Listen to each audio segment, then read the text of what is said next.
बिस्मिल्लाहिर्रहमानिर्रहीम। अस्सलाम वालेकुम वरहमतुल्लाहि वबरकातुहू। डियर स्टूडेंट्स, हम लोगों ने एमएससी की मैथमेटिक्स को शुरू किया हुआ है। एमएससी मैथमेटिक्स में जो कम्प्लेक्स एनालिसिस का सब्जेक्ट है उसके टॉपिक को हम लोग डिस्कस कर रहे हैं। आज के इस लेक्चर में हम लोगों ने कम्प्लेक्स एनालिसिस के एक मोस्ट इंपॉर्टेंट टॉपिक के ऊपर बात करनी है जिसका नाम है काशी-रीमन इक्वेशन इन पोलर फॉर्म। ठीक है, काशी-रीमन इक्वेशन इन पोलर फॉर्म मतलब काशी-रीमन जो इक्वेशन होती है उसको हम लोगों ने पोलर फॉर्म में क्या करना है, प्रूफ करना है। ठीक है, किसी भी फंक्शन को अगर कोई भी हमारे पास कम्प्लेक्स फंक्शन पोलर फॉर्म में दिया हुआ है और उसको हम लोगों ने एनालिटिक फंक्शन प्रूव करना हो तो हम लोग काशी-रीमन इक्वेशन के फार्मूले यूज करके उसको क्या करते हैं, प्रूफ करते हैं। ठीक है, याद रहे कि कोई भी हमारे पास कम्प्लेक्स फंक्शन है अगर वो पोलर फॉर्म में दिया हुआ है, ठीक है, तो उसको अगर हम लोगों ने एनालिटिक फंक्शन प्रूफ करना हो तो हम लोग क्या करते हैं, काशी-रीमन इक्वेशन के रिजल्ट यूज करके उसको क्या करते हैं, प्रूफ करते हैं। ठीक है, बहरहाल इस लेक्चर में हम लोगों ने Cauchy Riemann equation in polar form, Cauchy Riemann equation जो है इसके पोलर फॉर्म के जो रिजल्ट हैं, ठीक है, उनके जो फार्मूले हैं वो हम लोगों ने क्या करना है, प्रूफ करना है। ठीक है, पोलर फॉर्म क्या होती है कि जो हमारे पास रिजल्ट होते हैं वो आर और थीटा की फॉर्म में होते हैं, आर और थीटा की फॉर्म में होते हैं। तो काशी-रीमन इक्वेशन के जो फार्मूले होते हैं पोलर फॉर्म में, पहले वो मैं लिखवा देता हूं। हम लोगों ने ये प्रूव करना है इसमें, टू प्रूव के पार्शियल यू या करली यू भी इसको पढ़ते हैं, partial U over partial theta is equal to होता है हमारे पास minus R curly V over curly theta. Partial इसको आप लोग चाहे पार्शियल पढ़ें या करली पढ़ें, आप लोग की मर्जी है। ठीक है, तो उसके बाद दूसरा रिजल्ट, ये पहला रिजल्ट हमारे पास ये होता है, उसके बाद दूसरा रिजल्ट हमारे पास होता है curly U over curly R, curly U over curly R is equal to होता है हमारे पास one over R, one over R curly V over curly theta. ठीक है, ये दो फार्मूले होते हैं काशी-रीमन इक्वेशन के पोलर फॉर्म में। यही वाले दो फार्मूले हम लोगों ने क्या करने हैं, प्रूफ करने हैं। ठीक है, तो यहाँ पे लिखेंगे इसका प्रूफ, इसका प्रूफ करने के लिए सबसे पहले हमारे पास जो फंक्शन होना चाहिए वो कम्प्लेक्स फंक्शन होना चाहिए। क्या कौन सा फंक्शन होना चाहिए, कम्प्लेक्स फंक्शन होना चाहिए। तो लेट कर लेंगे हमारे पास जो कम्प्लेक्स फंक्शन है, कम्प्लेक्स नंबर है, क्योंकि कम्प्लेक्स नंबर में से ही कम्प्लेक्स फंक्शन बनता है। तो सबसे पहले हम लोग एक कम्प्लेक्स नंबर लेट कर लेंगे। तो कम्प्लेक्स नंबर है हमारे पास x प्लस आयोटा y। ठीक है, ये z किसके बराबर है, x प्लस आयोटा y, क्योंकि इसको हम लोगों ने काशी-रीमन इक्वेशन को पोलर फॉर्म में कन्वर्ट करना है। तो पोलर फॉर्म में कन्वर्ट करने के लिए हम लोग क्या करेंगे कि इसमें x की जगह पे पुट कर देंगे x is equal to R cos theta और y is equal to R sine theta put कर देंगे। इसको बहरहाल आप लोग किसी भी इक्वेशन का नाम मेंशन कर सकते हैं, मैंने स्टेरे का नाम मेंशन कर दिया। ठीक है, तो इसमें x की जगह पे आर कास थीटा पुट कर देंगे, y की जगह पे आर साइन थीटा पुट कर देंगे। तो z हमारे पास इज इक्वल टू हो जाएगा x किसके बराबर है, R cos theta plus iota, y किसके बराबर है, आर साइन थीटा। इन दोनों में से हम लोग कॉमन ले सकते हैं, आर कॉमन ले सकते हैं, तो ये हमारे पास हो जाएगा cos theta plus iota sine theta. ठीक है, इसके बराबर आ जाएगा cos theta plus iota sine theta. हम लोगों ने मैथमेटिकल मेथड के चैप्टर नंबर 1 ट्रिग्नोमेट्री में पढ़ा हुआ है। ये हमारे पास फार्मूला होता है कि E iota Y is equal to होता है हमारे पास cos Y plus iota sine Y, cos Y plus iota sine Y. ठीक है, इसके बराबर होता है। तो cos theta plus iota sine theta, इस फार्मूले को देखते हुए ये हमारे पास बराबर हो जाएगा ई आयोटा थीटा के बराबर हो जाएगा। ठीक है, तो ये हमारे पास इसका क्या आ जाएगा, ये एक कम्प्लेक्स फंक्शन आ जाएगा किसमें, पोलर फॉर्म में ये हमारे पास एक कम्प्लेक्स फंक्शन आ गया। ठीक है, इसको आप लोग किसी डबल स्टेरे का नाम मेंशन कर दीजिए। ठीक है, कोई भी इक्वेशन का नाम मेंशन कर सकते हैं। ठीक है, अब हम लोगों ने क्या करना है, हम जानते हैं कि एफ ऑफ जी हमारे पास किसके बराबर होता है, एफ ऑफ जी हमारे पास इज इक्वल टू होता है यू प्लस आयोटा v, क्योंकि हमारे पास जो कम्प्लेक्स एफ ऑफ जी क्या है, एक कम्प्लेक्स वेरिएबल फंक्शन है। इसको क्या पढ़ते हैं, कम्प्लेक्स वेरिएबल फंक्शन, ठीक है। एफ ऑफ जी किसके बराबर होता है, u प्लस आयोटा v। अब हम लोगों ने बाय इक्वेशन डबल स्टेरिक से z किसके बराबर आया हमारे पास, r e की पावर आयोटा थीटा। तो ये हमारे पास एक कम्प्लेक्स फंक्शन बन जाएगा। f z की जगह पे हम लोग रख देंगे r e की power iota theta is equal to, ये हमारे पास है u प्लस आयोटा v, ठीक है। इसको हम लोग किसी को ये नंबर 1 का नाम मेंशन कर रहे हैं।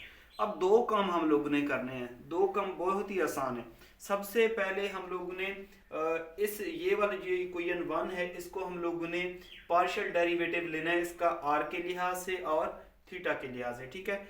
इस इक्वेशन 1 का हम लोगों ने पार्शियल इसको डिफरेंशिएट करना है with respect to r with respect to theta. Partial differentiate करना है इस इक्वेशन 1 को विद रिस्पेक्ट टू r और विद रिस्पेक्ट टू थीटा के लिहाज से पार्शियल डेरिवेटिव लेना है, ठीक है। तो सबसे पहले मैं पार्शियल डेरिवेटिव ले लेता हूं इसका विद रिस्पेक्ट टू r। तो मैं यहां पे लिख देता हूं taking partial differentiation equation 1 with respect to r, ठीक है। विद रिस्पेक्ट टू r के लिहाज से इसका क्या ले लेंगे हम लोग, पार्शियल डेरिवेटिव ले लेंगे, डिफरेंशिएट कर देंगे। तो ये हमारे पास हो जाएगा पार्शियल ओवर पार्शियल r या करली ओवर करली r, और ये किसके बराबर है हमारे पास, f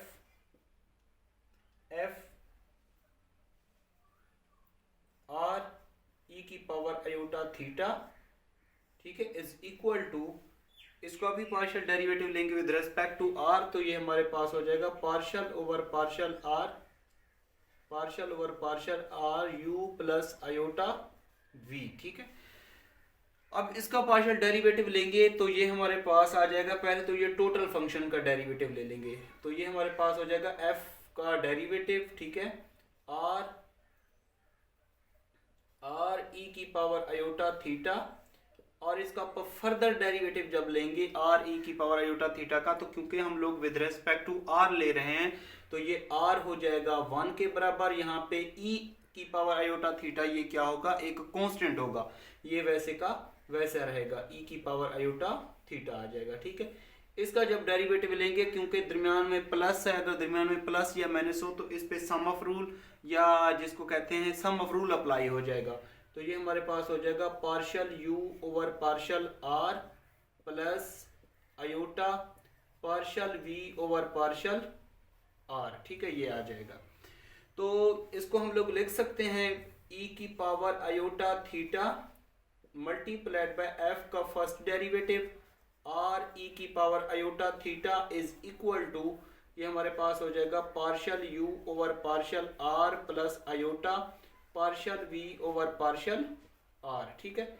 ये आ जाएगी हमारे पास कोई इक्वेशन नंबर 2, ठीक है। अब हम लोग क्या करेंगे, पार्शियल डेरिवेटिव लेंगे इस इक्वेशन 1 का विद रिस्पेक्ट टू थीटा के लिहाज से, इसका क्या लेंगे, पार्शियल डेरिवेटिव लेंगे, ठीक है। तो यहाँ पे मैं लिख देता हूँ taking partial differentiation equation 1 with respect to, पहले हम लोगों ने r के लिहाज से लिया, अब हम लोगों ने क्या लेना है, इसको थीटा के लिहाज से इसका लेना है पार्शियल डेरिवेटिव। तो ये हमारे पास हो जाएगा पार्शियल ओवर पार्शियल r, ये हो जाएगा f r की पावर e आयोटा थीटा, ठीक है, इज इक्वल टू, ये हमारे पास हो जाएगा पार्शियल ओवर पार्शियल थीटा, और ये आ जाएगा u प्लस आयोटा v, ठीक है, ये आ जाएगा। अब इसका विद रिस्पेक्ट टू हम लोग क्या लेंगे, यहाँ पे सॉरी r है, थीटा आएगा, तो इसका डेरिवेटिव लेंगे। यहाँ पे सबसे पहले तो इसका कंप्लीट का डेरिवेटिव आ जाएगा, ये आ जाएगा f का डेरिवेटिव r e की पावर आयोटा थीटा, ठीक है। अब क्योंकि हम विद रिस्पेक्ट टू थीटा ले रहे हैं तो यहाँ पे r कांस्टेंट होगा, ये वैसे का वैसा रहेगा। e की पावर आयोटा थीटा का डेरिवेटिव क्या होता है, वो पहले एक्सपोनेंशियल फंक्शन टोटल आ जाता है, फिर उसके ऊपर जो होता है उसका with respect to theta derivative लेंगे, इसकी पावर का आयोटा थीटा का डेरिवेटिव लेंगे तो क्या आ जाएगा, आयोटा आएगा, थीटा किसके बराबर हो जाएगा, 1 के बराबर हो जाएगा। ठीक है, इस पे सम ऑफ रूल अप्लाई हो जाएगा तो ये आ जाएगा partial U over partial theta plus iota partial V over partial theta आ जाएगा। ठीक है, इसके बराबर आ जाएगा। अब देखें इस रिजल्ट को सारे को हम लोग इस तरीके से लिख सकते हैं, ये हमारे पास आ जाएगा, ये आयोटा आर ई की पावर आयोटा थीटा एफ का फर्स्ट डेरिवेटिव, ठीक है, आर ई की power iota theta is equal to partial U over partial theta plus iota partial V over partial theta. ठीक है, अब हम लोग क्या करेंगे, ये जो इक्वेशन नंबर 2 है ये हमारे पास e की power iota theta multiplied by f का first derivative into r e की पावर आयोटा थीटा, ये इसके बराबर है। ठीक है, तो इसकी जगह पे हम लोग क्या करेंगे, ये वाला रिजल्ट पुट कर देंगे। ठीक है, ये वाला रिजल्ट क्या कर देंगे, इसकी जगह पे पुट कर देंगे। उसके बाद हम लोग रियल और इमेजिनरी पार्ट लेके ये वाला रिजल्ट जो हम लोग प्रूव करना चाहते हैं वो प्रूव कर लेंगे। ठीक है, तो इसको हम लोग क्या कर देते हैं, अब रेज कर देते हैं क्योंकि इसकी जरूरत अब आगे नहीं पड़ेगी।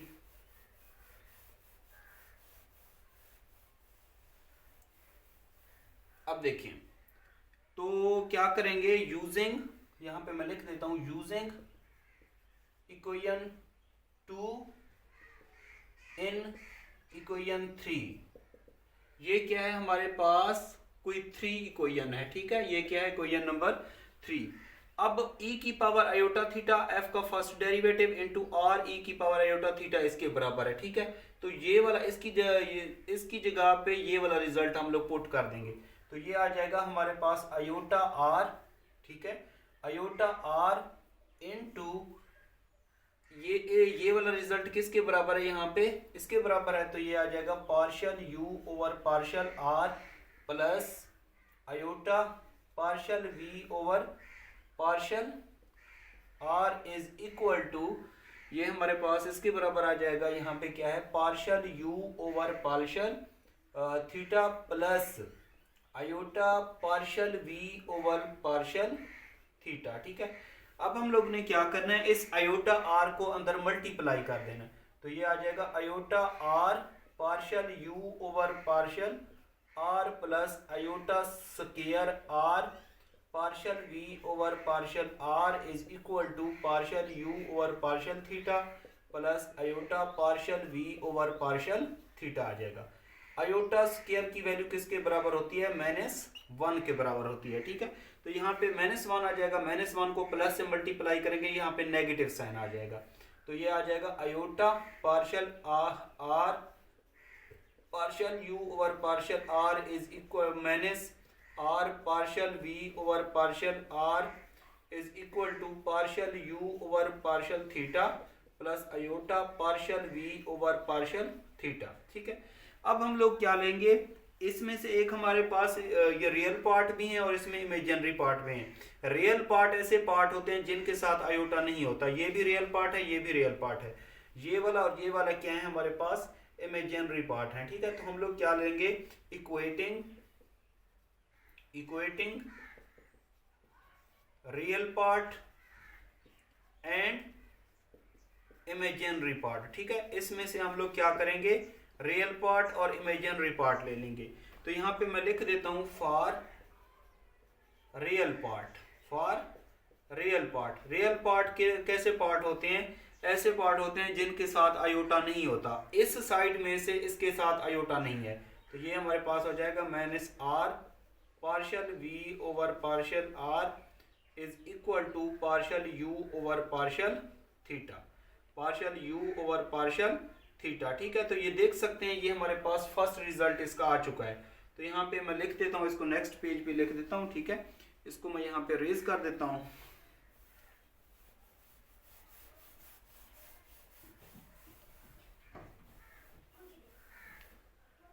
तो ये आ जाएगा हमारे पास, implies that partial u over partial theta is equal to -r partial v over partial r। ठीक है, एक तो ये हमारे पास रिजल्ट आ जाएगा काशी रीमैन्स इक्वेशन का इन पोलर फॉर्म।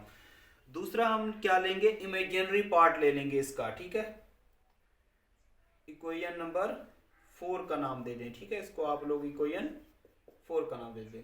तो for imaginary part, imaginary part कैसे पार्ट होते हैं, जिनके साथ आयोटा होता है, जिनके साथ आयोटा होता है, ठीक है। इक्वेशन 4 के हम लोग ले रहे हैं रियल पार्ट और इमेजिनरी पार्ट। तो ये हम जब इमेजिनरी पार्ट लेंगे तो इसके साथ आयोटा है, ठीक है, ये हम लोग रिजल्ट लिख लेंगे, ठीक है।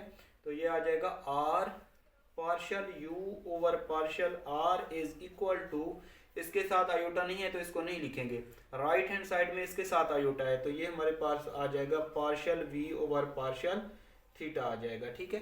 तो हम लोग ने इसमें से निकालना क्या है, partial U over partial R निकालना है। तो ये आर मल्टीप्लाई इधर डिवाइड कर देंगे दूसरी साइड पे, या ऐसे भी कह सकते हैं आर डिवाइड बोथ साइड्स। तो ये आ जाएगा R partial U over partial R, ये आर हम लोग ने दोनों तरफ डिवाइड कर दिया, ठीक है, 1 over R partial V over partial theta, ये और ये कैंसिल आउट हो जाएगा। Partial U over partial R is equal to होता है 1 over R partial V over partial theta, ठीक है। तो ये काशी रीमेन्स इक्वेशन का फार्मूला आ जाएगा इन पोलर फॉर्म, ये सेकंड फार्मूला है। तो किसी भी फंक्शन को अगर हमारे पास कोई पोलर फॉर्म में कम्प्लेक्स फंक्शन दिया हुआ है और उसको हम लोगों ने एनालिटिक फंक्शन प्रूव करना हो तो हम लोगों ने ये वाले दो रिजल्ट यूज करने होते हैं, ठीक है। हम लोगों ने u फंक्शन का विद रिस्पेक्ट टू थीटा और with respect to r partial derivative लेके चेक करेंगे, अगर दोनों का रिजल्ट क्या हो जाता है, आपस में बराबर आ जाता है, तो हम लोग कहेंगे क्या है वो एनालिटिक फंक्शन है, ठीक है। तो ये वेरी काशी रीमेन्स इक्वेशन थी पोलर फॉर्म की, जो कि पेपर में कई दफा आ चुकी है, ठीक है, इस वजह से मैंने करवा दी। वेरी इंपॉर्टेंट टॉपिक है ये वाला। काशी रीमेन्स इक्वेशन को हम लोग सी आर इक्वेशन भी कहते हैं, C R equation in polar form, C R equation in polar form, ठीक है। सी आर क्या होती है, काशी रीमेन्स इक्वेशन। तो इसको इस तरीके से भी लिखते हैं, C R equation in polar form. तो ये इसका प्रूफ, ठीक है। तो अगर कोई भी ऐसी बात हो इस लेक्चर में आप लोगों को समझ ना आई हो तो आप लोगों ने YouTube चैनल पे मुझे कमेंट्स करके बताना है, ठीक है। और मेरी आप लोगों से गुजारिश है कि मेरे चैनल को सब्सक्राइब और लाइक और कमेंट्स करना बिल्कुल ना भूलिए। मेरे चैनल का लिंक अपने तमाम students, teachers, best friends, class fellows सबको शेयर कीजिए ताकि मैक्सिमम स्टूडेंट्स इससे मुस्तफ़ीद हों। अपना ख्याल रखिएगा, दुआओं में याद रखिएगा। अल्लाह हाफिज़।